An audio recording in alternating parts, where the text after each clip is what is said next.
In the early 1970s, glam rock erupted onto the UK scene, and for a while the semi-sparkly bohemian lifestyle was the hip and cool way to be. It was all long hair, massive platform shoes, boys in glitter, glittery jumpsuits, and a mishmash of pseudo-philosophical spacey bollocks mixed with connections to Mother Earth and the beauty of the cosmos. And while your Bowies and your Bolans of the world were working those angles hard and plentifully, there was a little band from Wolverhampton, near Birmingham in the UK, who were exploding out of the coal and steel scene, shaking things up and making the world a louder, cooler, funkier place. When you think of 70s rock and glam bands, my US audiences probably wouldn't even begin to consider Slade as a prime example of the genre. Indeed, they weren't majorly all that popular in the US at the time. However, in the UK, Slade were one of the glam bands of the time, with hits such as Come On Feel the Noise, Mama We're All Crazy Now, and Merry Xmas Everyone. You know the one. It's Christmas! The band were pretty much everywhere in the early to mid-70s, and by 1974 they'd accrued a more than decent selection of number one hits.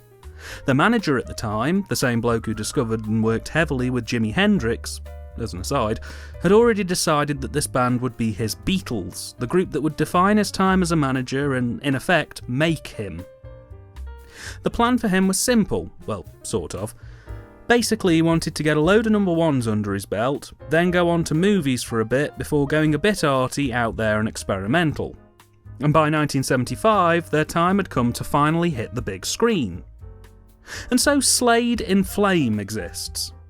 Whether that's supposed to literally be Slade in Flame or whether it's supposed to be Slade in Flame, I can't honestly find out. Some of the film posters just call this film Flame, others call it Slade in Flame, all as one title, but that doesn't really make sense because you can't be in flame, it's not a doing word. So personally, I think it's probably best that this movie is called Flame, as some of the movie posters call it, or the grammatical mess that is Slade in Flame. Yeesh. So what's the film about? Well, Flame stars Slade. It would be terribly misleading if it didn't. As two rival bands, the first is a band who don't have a band name and largely play weddings and lounge gigs. They're led by a singer called Jack Daniels. They aren't particularly brilliant, and more often than not their gigs end in a fistfight or a serious incident. The second band, however, we're introduced to is Roy Priest and the Undertakers, another not particularly good band who have a bit of a rocky sound and a slightly macabre appearance. When the nameless band get into one too many scraps, the drummer hands in his sticks, leading to the band auditioning for a new drummer. The new guy, Charlie, played by Don Powell, brings a new vibe to the group. But one night, when both the unnamed band and the Undertakers are on the same bill, a battle of pranks ensues in which the lead singer of the Undertakers, Stoker, played by Slade frontman Noddy Holder, is padlocked into the coffin he's supposed to burst out of, and the unnamed band's gig car gets its tyres slashed by one of the Undertakers. This causes a hell of a storm between the two bands, which leads to a car chase in which the Undertakers end up rescuing the unnamed band when their car flips during the chase and bursts into flames. After a night in the cells in which both bands get to know each other a little better, some time passes and both bands disband. Only for a short time, however, as one of the unnamed band members reaches out to Stoker in order to start a new band. Key members from both groups ultimately end up forming one unified superband, and it just so happens that all these new band members were in the band Slade. They call the new band Flame because of the fiery circumstances that brought them together, their heated performance and hot lyrics. I made that last bit up, but basically, they're really good. Because, well, they're Slade. Anyway, the rest of the film then follows the band through the ups and downs of being a small band which slowly but surely rise to fame and fortune and then risk collapse through an extortionate ex-manager and struggles from within the band itself. It's a topsy-turvy world out there where everyone's out to make a buck, and if you forget where you've come from you may well lose track of where you're going. And through Slade and Flame you get to see the rock and roll lifestyle in all its gritty and unpolished ugliness. The script may paint an ugly picture of the rock and roll lifestyle, but what I will say here and now is that the cine and location work in this film is anything but ugly. Frankly, in places it can be quite gorgeous. The north of England gets a bit of a bad rep in film and television. It's usually either portrayed as somewhat bombed out and grey, your typical kitchen sink fodder, or covered with pea soup smog and pretty backwards facing compared to the rest of the country or world. In this movie, the North looks how the North's always looked. A bit shabby, but ultimately a gorgeous and colourful place to live. There are lovely shots of sunny terrace houses, afternoon and evening shots of sun-soaked streets, and the whole thing, I think, is lovely to sit and watch. Especially for the 1970s, where the majority of movies I've seen from the UK appear to show a dream in beige and orange. Here it's certainly got the bohemian aspect down pat, and the colours of that bohemia are woven effortlessly into the movie's colour palettes and cinematography in general. There are lovely greens, oranges, blues, yellows, a tapestry of colours all being subtly utilised throughout this movie. I'm not going to sit here and say it's a psychedelic colour freakout because that would be disingenuous, but it's nice to see a 70s film have some colours that aren't nauseating and aren't muted to the point of banality. The direction's pretty solid in this one too, particularly in the live scenes where the band is performing on stage. I can honestly say, hand on heart, watching this performance is the closest I've come to feeling like I'm in a mosh pit at a gig while watching a movie.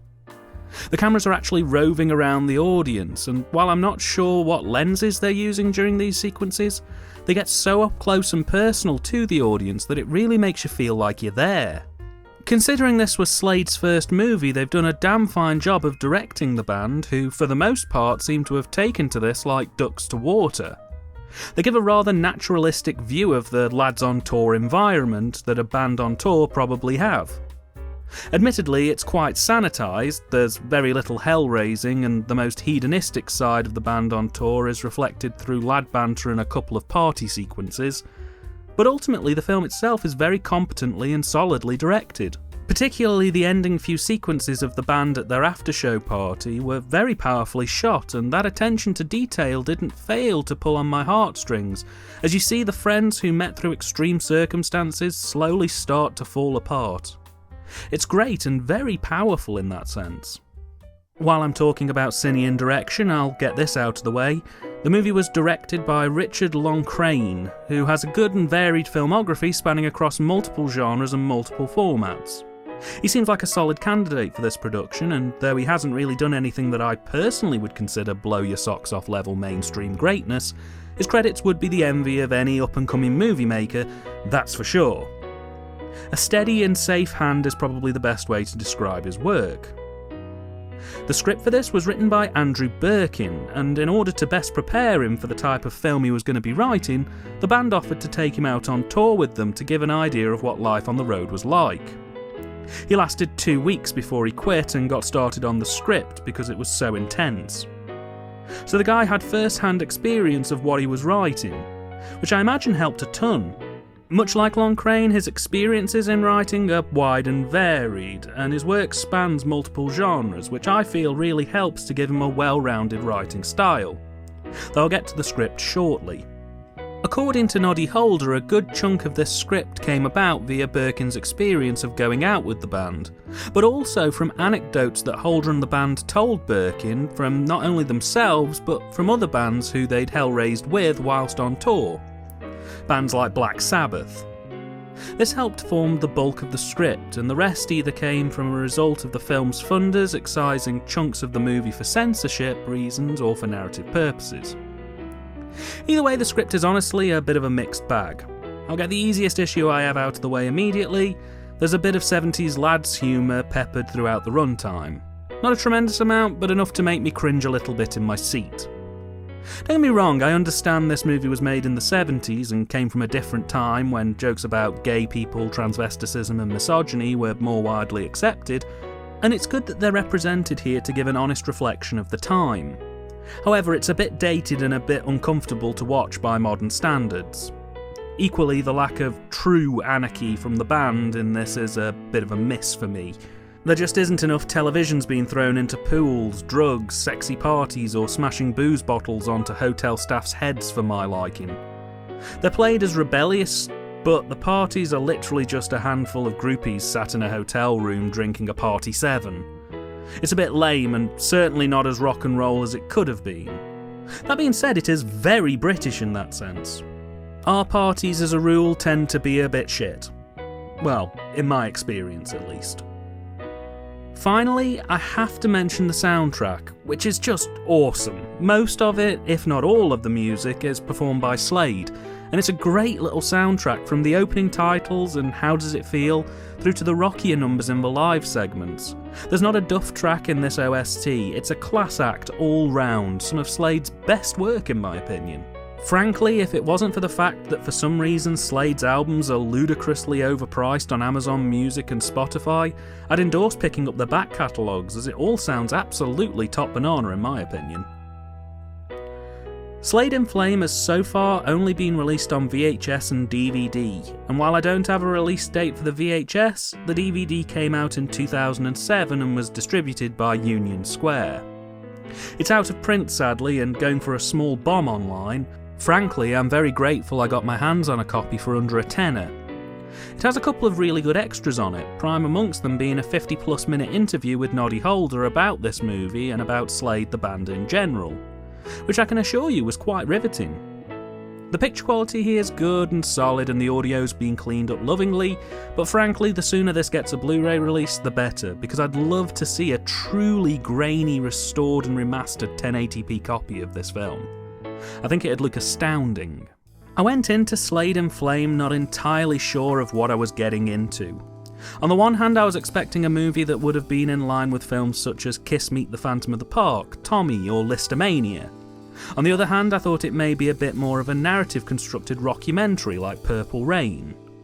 The reality is this movie is kind of in the latter camp. It's not glamtastic enough to be a surreal film with a rock band in it, but at the same time it has a real sense of realism about it. Slade fans were a bit confused by this film honestly, as Slade themselves are usually associated with good time rock and roll, and this film is a vibrant picture that has an underlying grittiness and ends on a downer.